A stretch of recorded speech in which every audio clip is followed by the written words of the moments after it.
Donald Trump is trying to go after the Hispanic vote increasingly.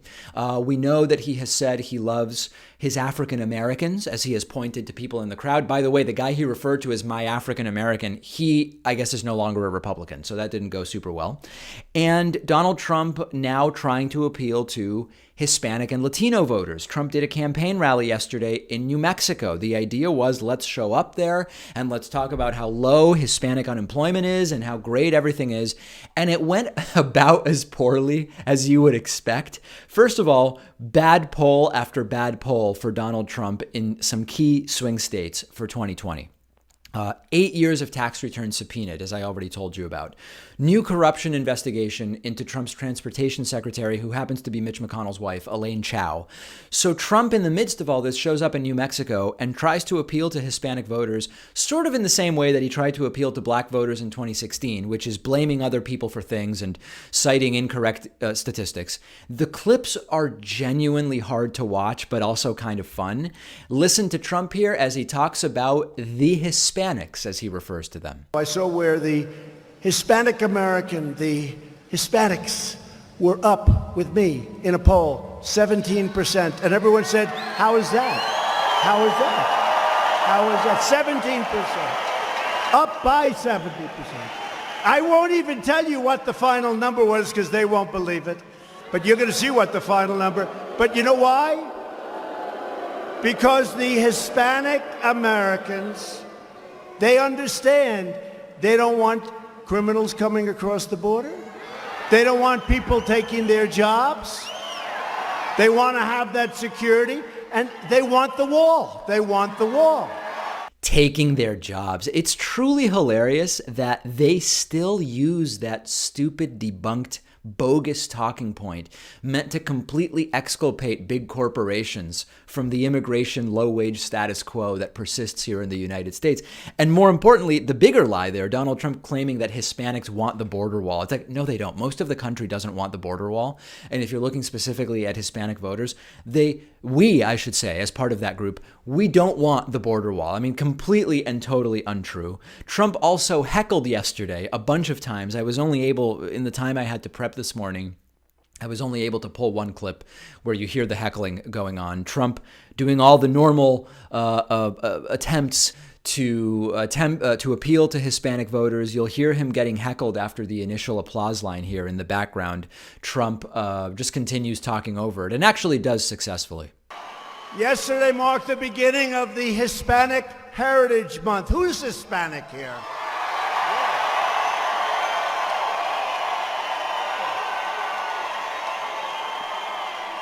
Latinos for Trump. Thank you. Incredible people. But we have much to celebrate. Unbelievable when you think the unemployment for Hispanic Americans is right now at the lowest level ever recorded in the history of our country.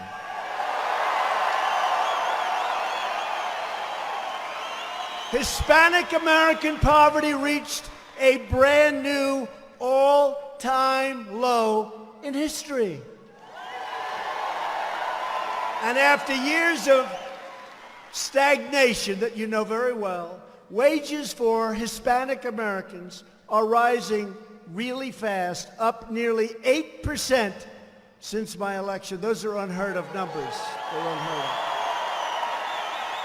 And median income, think of that, median income for Hispanic Americans surpassed $50,000 for the first time ever. So this is the same type of pandering that we've seen from Donald Trump before. Yes, the polls don't look good among Hispanics for Donald Trump or in these swing states, but the only poll that matters in the end is how people actually go and vote in November of 2020, if they actually choose to vote. So despite all this pandering, despite all this rambling and all of it, that man that you just saw talking about Hispanics and lying about the wall, he can still win in 2020 on autopilot if we do not show up.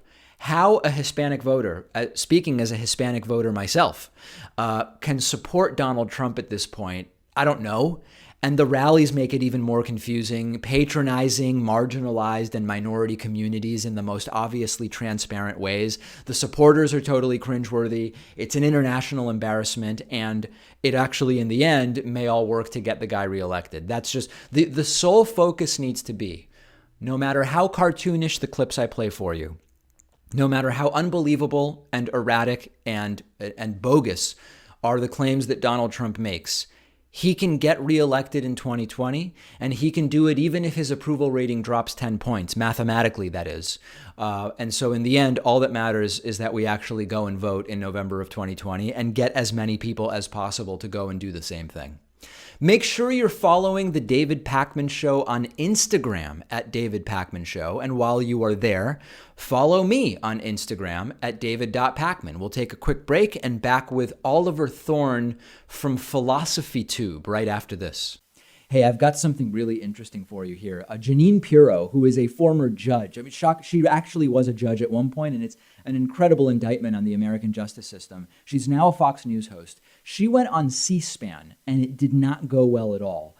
She has been one of the persistent, outrageous, the opposite of a never Trumper, an always Trumper, an unhinged defender of Donald Trump on Fox News, just persistently all the time. Any crazy notion from Donald Trump, she will defend.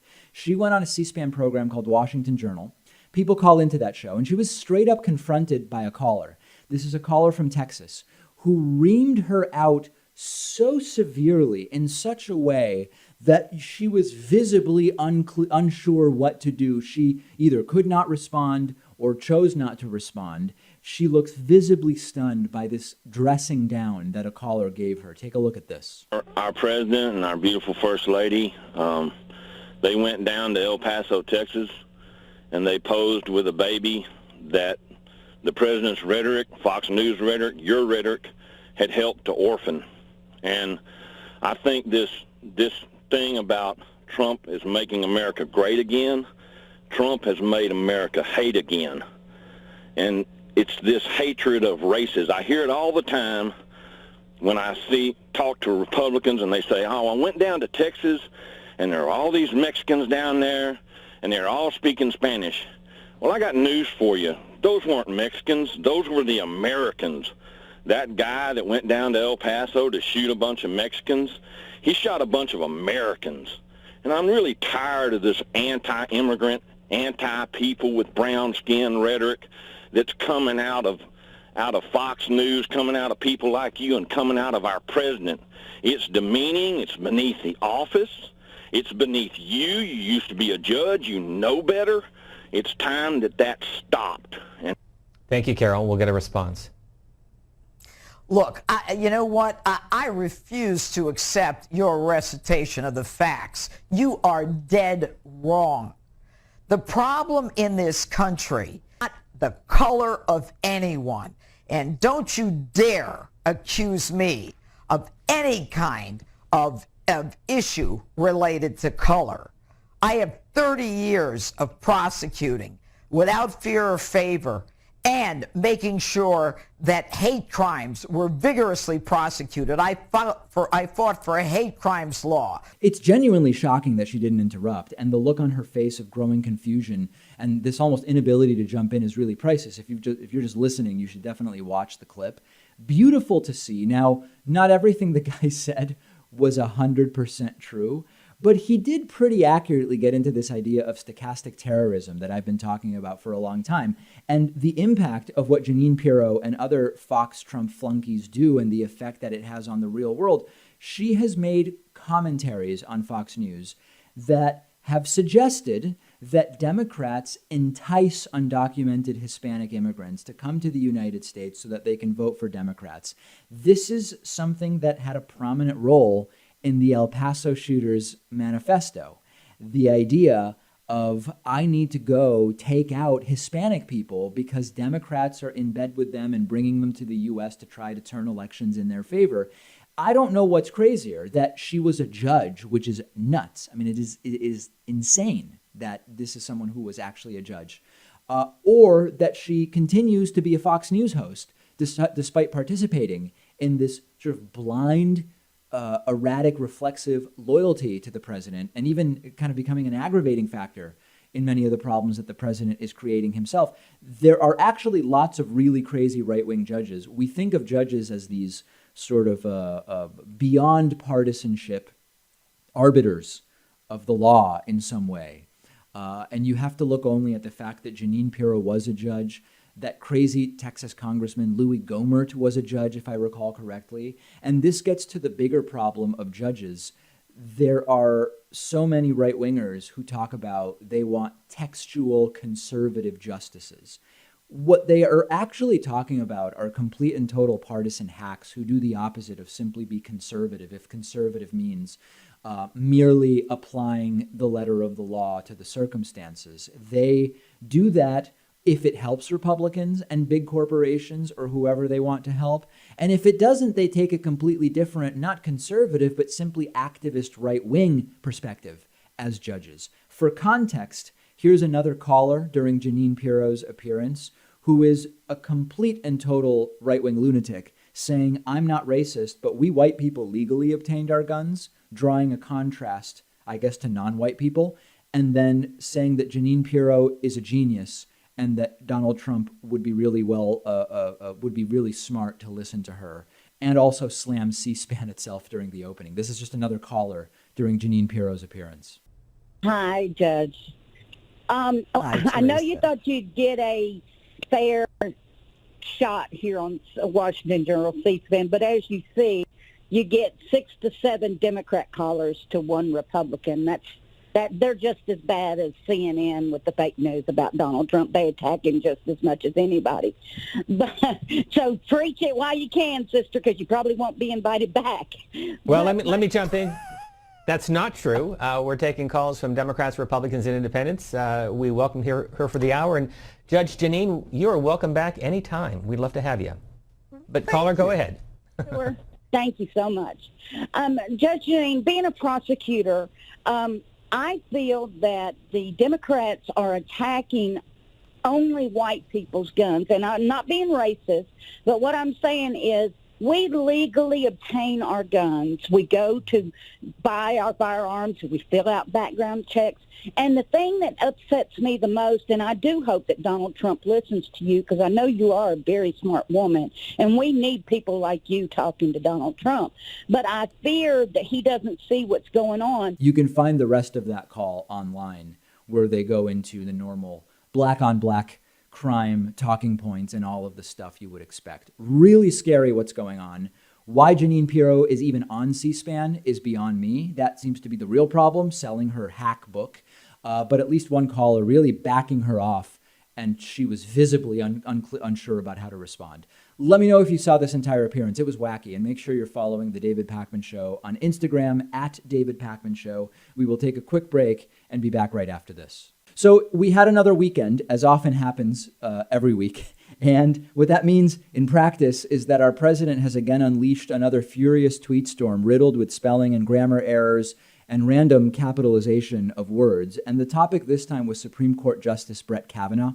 There are new sexual assault allegations against Brett Kavanaugh, despite having been told during the confirmation hearings of Brett Kavanaugh that the FBI looked into all of the allegations into Brett Kavanaugh. Not surprising, not shocking. More allegations have surfaced, including ones that the FBI did not look into during his confirmation hearings. And the particulars of the latest allegation are that Kavanaugh exposed his most intimate of areas, use your imagination, to a female Yale classmate, and that others subsequently pushed the hands of the classmate into Kavanaugh's most intimate of areas. Nothing shocking about this, nothing surprising. This seems to just be who Brett Kavanaugh is. It became very, very clear. Of course, no particular reason now to be concocting this. Some of the normal Twitter hangers-on suggesting that it's because we are now 14 months from an election that now some bogus allegation against an already confirmed Supreme Court justice who is almost impossible to remove makes sense for political reasons, which, I mean, if you're going to concoct something that actually has a shot at doing some damage to the person involved. Donald Trump flying off the handle as a result, immediately suggesting that Kavanaugh sue for, listen to this one, he should sue for liable. Now, why am I pronouncing it liable?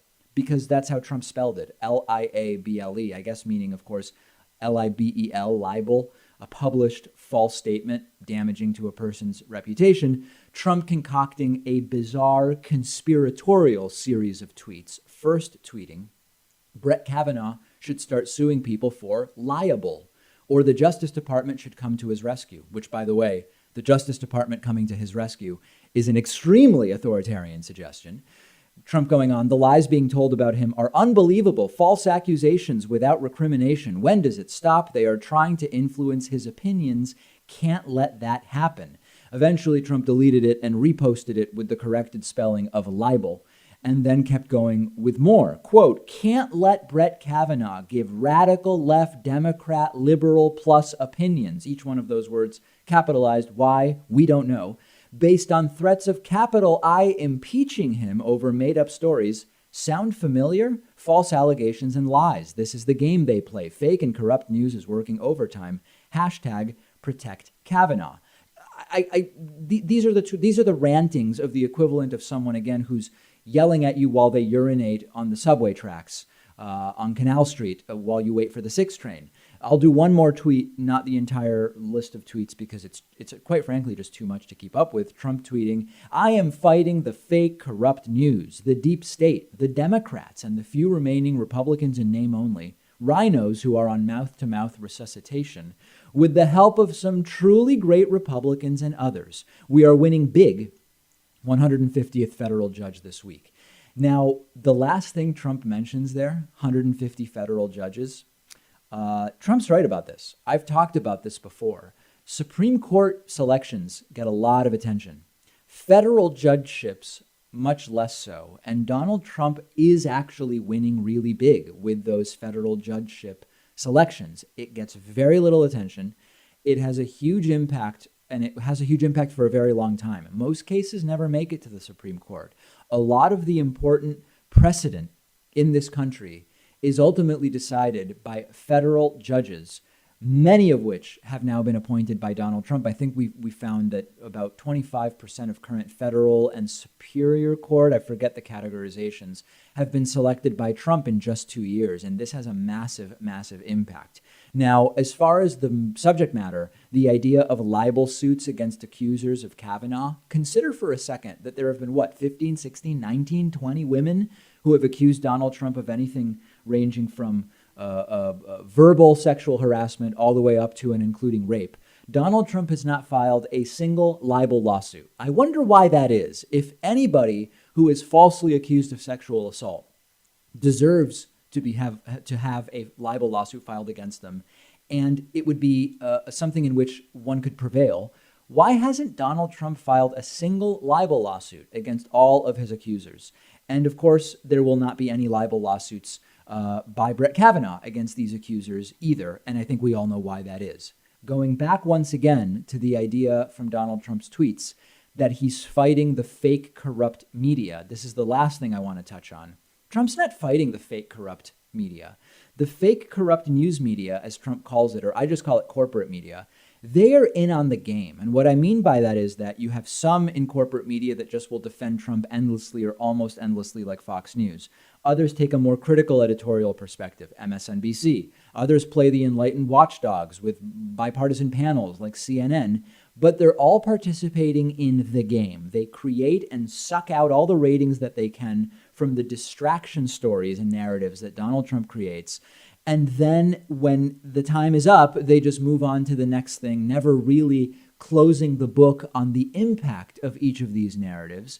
And Trump is simply wrong because they are actually working with him. The fight is the public spin on it, but the reality is that corporate media have been in with Trump, including the billions in free publicity that they gave him from the time he started his campaign. That is backwards. Trump has that backwards.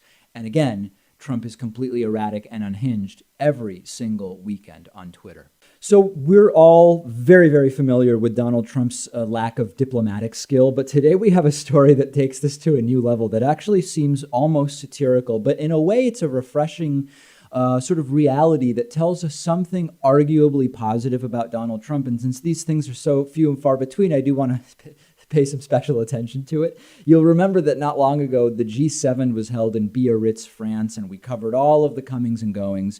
And one of the things that we're now learning about are the details of a meeting that Donald Trump was going to have with the Egyptian president, Abdel Fattah al-Sisi.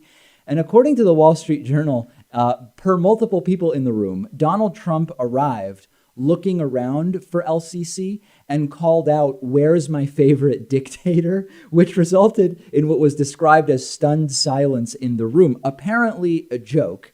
One set of reactions was, it's not really a joke. Donald Trump loves dictators, or at least he loves authoritarians. This includes his praise of Kim Jong-un, Erdogan, Xi, Putin, Saudi Prince Mohammed bin Salman, Duterte, etc. He's just saying, this guy is my favorite dictator. I love dictators, and this guy's my favorite dictator. The argument over whether it is a joke, though, I think is the wrong one. This is an extreme example of a clueless person not knowing how politics is done. Yeah, it's more of the same total lack of decorum and diplomacy that Donald Trump brings to everything that he does because he's just ignorant to all of it.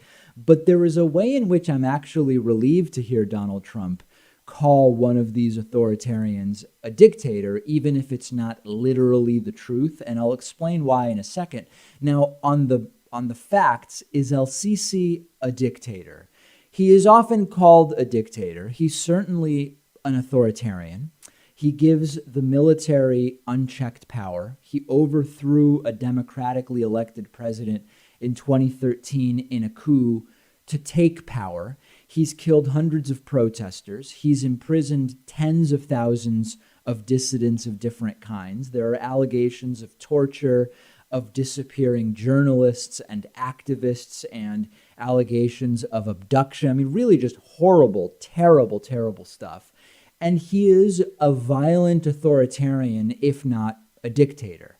Now, the reason I find this refreshing in some way from Donald Trump is Trump's already thrown decorum out the window. He's thrown diplomacy out the window. Who cares about that? This is just one more example. And what is one more instance of that at this point in time? I am glad that Donald Trump called something, at least by what it might be, if not literally a dictator, a dictatorial authoritarian, el-Sisi. When it comes to these authoritarian strongmen, I would prefer that Donald Trump call them what they are, or at least something closer to what they are, instead of merely praising them and placating them and working to please them and complimenting them. He has already done it with el-Sisi. Back in 2017, he talked about el-Sisi's doing a great job and made all sorts of just completely outrageous statements that ignore the endless human rights abuses that we've seen there. So is it embarrassing for Donald Trump to walk into a room and say, "Where's my favorite dictator?" Of course it's embarrassing. Is it hilariously undecorous, if that's a word? Of course it is. But evidence that Trump recognizes dictators for what they are, authoritarians for what they are, is slightly positive. Is this actual praise of Donald Trump big picture? Of course it's not. But it arguably, in a way, it actually makes his praise of authoritarian dictatorial types even worse. It would be one thing if Trump doesn't recognize that that's what they are and just kind of likes the fact that he sees them as strong figures, Putin, Duterte, all of them.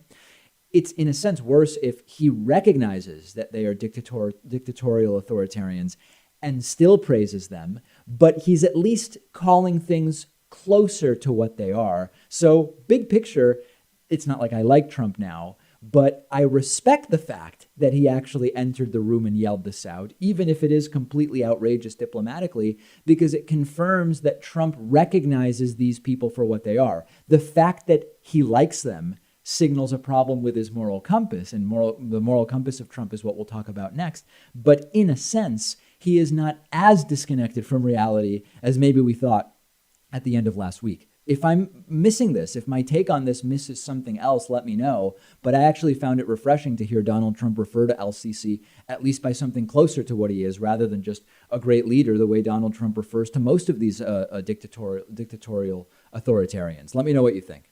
So we need to have just like a very real and honest conversation today about the reality that Donald Trump just always gets his ass kicked internationally by everyone, and I don't like it. And I want to know whether you see it my way and whether this is something you're concerned about. And I'm not talking about any kind of delusional. My framework for this is not some hyper-nationalist. The U.S. needs to always come out, quote, winning at the expense of every other country. I want us working together with the international community. I want to solve serious problems in productive ways as an alliance of countries. But what I mean is, why is it that Donald Trump is always the loser in negotiations, often negotiations he shouldn't be participating in, always the laughingstock, always the guy that the adults in the room often aren't even inviting into the room anymore because his presence is so pointless and counterproductive? That's what I want to talk about today. It is embarrassing that the president can't stop getting his ass kicked day in and day out. It's boneheaded stupidity, and I'm going to give you some examples. There's lots of good ones, by the way, in a recent Daily Kos piece, which I recommend you check out, by Lawrence Lewis, which was posted to our subreddit. Donald Trump, as an example, is now considering jumping into a $15 billion French bailout of Iran if Iran is willing to come back into the Iran nuclear deal, be back in compliance with the Iran nuclear deal. There are people so out of touch with reality that they see this as Donald Trump being the big, strong negotiator. But this is maybe the most ignorantly myopic view of international relations, and specifically of the Iran deal, than I can imagine. Remember, Donald Trump bailed out of the Iran nuclear deal, even though Iran had been in compliance ever since the deal was signed. It was an international embarrassment for the United States to just not stick to our agreements without anyone else having violated them. Why would we not stick to our side of the deal? The other countries, including France, had to try at the G7 to salvage what was potentially left. And one of the things that they said was, okay, if the U.S. is out, we get that it's logical that you might try to start researching nuclear technology and developing it, and it could potentially be used for weapons. What can we do to keep you in compliance? And one of the things they came up with was a $15 billion French bailout, which now Donald Trump is considering participating in because he wants Iran to be compliant with the nuclear deal. This is only a conversation. This is only on the table because Trump bailed on the nuke deal to begin with for no reason whatsoever. Just getting his ass kicked, getting it kicked internationally. Another obvious example is North Korea. We're going to talk more about North Korea later on in today's program. Trump is so desperate to be liked and so overconfident in his negotiating skills that he doesn't even realize that there's this long history of North Korean leaders manipulating the United States or trying to manipulate the United States. And Trump goes and meets with Kim Jong-un, no preconditions, plenty of pompous bluster, comes out thinking that he negotiated some incredible deal that no one else has been able to do, even though it was the same promises that the Kim family has been making for decades, claims victory, and then, of course, nothing happens. And meanwhile, North Korea, nuclear and weapons development just keeps going on, ballistics missile tests, Trump getting his ass kicked internationally again. One more example. I think you're getting the sort of gist of it. The Chinese trade war. Trump thinks, I'll throw some tariffs at China. They'll buckle down. The U.S. will win, however he defines that. Never mind that he doesn't even understand how tariffs work. He doesn't understand how the U.S.-China relationship works. And China instead says, okay, you're putting tariffs on us. We'll put tariffs on you. We'll get our aluminum and our steel elsewhere. We'll make a deal with Russia for energy development and exploration. We'll get our soy elsewhere. And Trump gets his ass kicked again, crushing farmers, crushing related industries, and the world is just wondering, what is this guy doing? Why is he doing this? Could we maybe not have a president getting his ass kicked weekly? And I've been very careful when I make a comparison between Trump and George W. Bush. I don't want to do it in any way that suggests George W. Bush was anything other than a neoconservative maniac with terrible policies. Bush didn't get his ass kicked in this way internationally week in and week out. Bush made terrible policy decisions. I disagreed with his moral framework based on born-again Christianity or whatever it was that he most recently ascribed to. He was a warmonger. Economically, I didn't agree with the guy, but he wasn't getting his ass kicked in the boneheaded way that Donald Trump is week in and week out. Our historical allies are looking around wondering, what's wrong with this guy? It's not just that they disagree with the decisions or the underlying policy to the extent Trump has an underlying political philosophy. They just can't understand why he keeps doing the most boneheaded things to his own disadvantage, and it's reflecting extremely poorly on the United States. The world, Trump may have high approval among red state Republicans 55 plus. I'm sure among that group, his approval rating is off the chart. But the world is wondering, how could Americans be so dumb? And this is the way they're thinking about us now. How could they be so dumb as to have voted this guy in the first place? We need to change that in November of next year, and I hope that we will. So Donald Trump's taxes are back in the news and have actually been subpoenaed by the Manhattan District Attorney. State prosecutors in Manhattan have subpoenaed Donald Trump's accounting firm, demanding 8 years of both Trump's personal and business tax returns. Now, the first question we might ask is, District Attorney, if a district attorney is issuing a subpoena for Donald Trump's tax returns, is this related to some kind of investigation? And the answer is that yes. It turns out that at the end of August, a criminal investigation was opened up into those hush money payments made by Donald Trump to mistresses. And I know many of us are completely fatigued and sick of this hush money thing by now. And I'll sort of address that in a second. These are the payments that were made. The payments were made in a literal sense by Trump's now in prison personal attorney, Michael Cohen.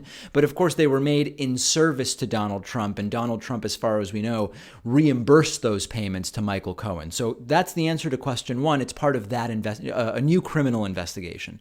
Question two is, what's the full scope of this Manhattan District Attorney probe? Is it related only to the 2016 hush money payments, or is there some broader campaign finance or other investigation that this is part of? We don't know the answer to that. We know that one legal question about the hush money, particularly the payment made to Stormy Daniels, is, did Donald Trump's business call that a legal expense in their accounting, which would be, number one, hilarious, and number two, potentially illegal, and a felony if it was done to conceal some other crime like tax evasion or bank fraud or in the service of some additional crime. So we'll figure that out maybe someday. But let's get more to what matters here and what doesn't matter.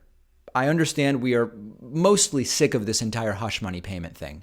The hush money payments themselves as a way to punish Donald Trump or make him suffer consequences for the things that he did, I believe that that ship has sailed. We can, as a practical matter, vote Donald Trump out way faster than the hush money payment investigation could even potentially remove him from office. It's just not going to happen. We shouldn't even be thinking about that.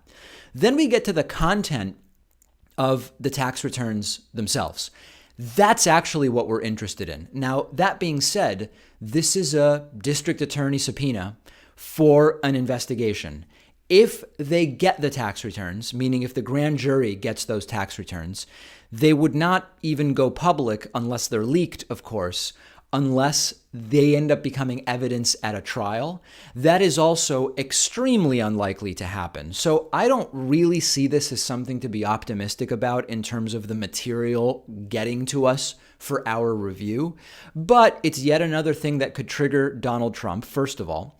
Secondly, every time that we do hear anything related to the content of Donald Trump's taxes, it's been something that makes him look terrible. So there is still the potential here that if any of this is released in any way, leaked or otherwise, it's going to contain extremely damaging information about Donald Trump. Remember that when the summaries of Donald Trump's tax returns got out, we learned that he lost just like insane amounts of money. And they put out, his attorney or someone put out a statement saying, oh, this is all calculated.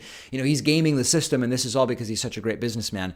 People who were not working for Trump, who know about tax law and accounting, looked at it and said, no, this is just the guy's really losing a lot of money, or he lost a lot of money in that time. It would not be for the tax benefits. We also learned from other tax disclosures of Trump that we got a while ago that Donald Trump's dad had financed a lot of Donald Trump's failures. We call that rich dad bails me out, just like the height of privilege for someone claiming to be a self-made man. So this could be interesting if something like that comes out. It could be interesting in that even just fighting it could become a big story and expensive for Donald Trump, which would be just delightful. But as far as getting rid of Trump, as far as exposing criminality, the strategy remains the same one that it's been for more than a year. Vote Trump out in November of 2020. He'll be gone when a new president is inaugurated in January of 2021, and it will be far more efficient than any of these ideas related to tax returns or the 25th Amendment or impeachment. I know the fans of each of those individually will say, no, those are great ideas, David, and they may well be, but they're not going to get Trump out any faster than just voting him out in November. If you disagree with me, let me know. So we have some pretty big geopolitics to talk about today. Over the weekend, some Saudi oil facilities were attacked, and the Trump administration is increasingly looking at Iran as the culprit. And before we get into sort of like the specific analysis, anytime in the Trump era that we're doing an analysis of geopolitics, there's sort of like the normal analysis one would do based on the last 200 years of American history. And then you have to modify that analysis to account for the fact that Donald Trump is president of the United States. An analogy that came to me over the weekend is sort of like if you have an airline pilot that flies a particular airplane, right, an Airbus 330, and you say, what is the takeoff speed of the Airbus 330? And you have your like in a vacuum answer, which might be 150 knots. But then much like you have to account for Donald Trump being president in geopolitics, you then have to account for whether the runway is dry or wet and what is the elevation of the airport and other things. And you might end up with an answer where, well, in this particular case, the takeoff speed for an Airbus 330 is 160 knots when accounting for these other factors. And similarly, with Donald Trump thrown into geopolitics, we have to account for Donald Trump in making our evaluation. So a few different things to go over. It's the event that took place, the hypocrisy from Donald Trump, and also the growing subservience by Donald Trump to the Saudis, which is something that we should all be extremely worried about, in particular because of the connections we already know Trump and Jared Kushner and others around him have to the Saudis. So first of all, why the focus on Iran? So far, what we know is that a number of Saudi oil facilities were attacked over the weekend. We have satellite images that show 17 points of impact coming from the north or the northwest, which could be Iran, it could be Iraq. Now, in the immediate, the Iranian-backed Houthi militias, I'm never sure how to pronounce that, from Yemen claimed responsibility. And there are reasons to be skeptical about this. The direction of the attacks is at least a potential reason to be skeptical. The use of cruise missiles and drones seem to exceed the known capabilities of the Houthis. And Donald Trump, as usual, is reacting to everything in the worst possible way. Erratic, indirect, and sort of showing his cards that he is indeed subservient to the Saudis. Hypocritical subservience is maybe how I would sum it up. So first of all, Donald Trump tweeting, Saudi Arabia oil supply was attacked. There is reason to believe that we know the culprit, are locked and loaded depending on verification, but are waiting to hear from the kingdom as to who they believe was the cause of this attack and under what terms we would proceed. Look at all of the extremely disturbing elements just to this one tweet, hinting at Iran but not saying it. We have reason to believe we know who did it. Why not just come out and say it? Locked and loaded, it's a threat of violence, but again, it's predicated on Donald Trump having reason to believe that he knows who it is, but saying that once the Saudis tell him who they believe did it, he's locked and loaded and ready to go under whatever terms the Saudis say are the ones that Donald Trump should operate under. This is a level of subservience to the Saudis. And then we get to the hypocrisy, because Donald Trump in 2014 tweeted, quote, Saudi Arabia should fight their own wars, which they won't, or pay us an absolute fortune to protect them and their great wealth, $1 trillion. Of course, Donald Trump was not president at the time. Barack Obama was president at the time. So was that just BS and political bluster? Probably. The other possibility is Donald Trump actually has made some kind of deal with the Saudis for the U.S. to be their protector. And in a way, that deal has sort of been made in plain sight for decades through American foreign policy. Donald Trump may well see, and it actually wouldn't be that crazy, he may see the endless and infinitely growing arms deals with Saudi Arabia as that sort of payment to the United States for the protection of the Saudis. You may recall that when Barack Obama sort of semi-bowed to the Saudis when they were greeting each other, the right went crazy, even though George W. Bush was kissing the Saudis on the cheek and they seemed fine with it at the time. Now Donald Trump is saying, when the Saudis tell me who they think did it, and when the Saudis tell me what the appropriate response would be, we're going to go out and do it. Really strong leader, right? Projecting strength and independence and focusing on what's best for the... Oh, wait, no, he's really not. Some of the bigger geopolitical questions here. Does Donald Trump want a war with someone to help the arms industry? Is that sort of what is at the core of what's going on here? Does Donald Trump want a war with someone so that he can finally be the tough guy that he, of course, is not, but desperately wants to be? Does Donald Trump want a war with someone because he believes it will help his reelection? After all, that would not be incorrect in a sense. I'm trying to think of when the United States voted out an incumbent president in the middle of a war or significant military engagement. And I'm having trouble thinking of that. Maybe there are examples. And or, because this is all obviously not just one thing, it could be a combination. Does Donald Trump want a war because it will be a distraction from one of his many current or upcoming scandals? A combination is usually sort of the right answer with this president. I got a lot of emails from the audience over the last year saying, David, at some point Trump is going to war. The question is, who will it be against and under what pretenses? But the guy is going to find a war one way or another. Either John Bolton is going to help him, or if John Bolton is the impediment, Bolton will go, which he since has, and Trump will find a war on his own. Maybe not more cynical than reality actually suggests here. And of course, immediately the economic impact is significant, relatively minor in the context of the broader insanity, but oil prices spiking about 1/6 from $60 to $71. We don't even get that much of our oil from Saudi Arabia. The notion that we are dependent on the Saudis for the oil itself is wrong. I mean, they have a big market share, but from my recollection, we get around 11% of our total oil consumption from foreign countries. And of that 11%, I think it's 9% only is from Saudi Arabia. So the actual numbers don't bear it out, but of course, a massive player in OPEC and in controlling the oil market. So an economic impact right away. I don't know where this will go. We'll keep following it. I want to hear from you about it. But this is, of course, going to be a very, very crazy year leading up to the November 2020 election.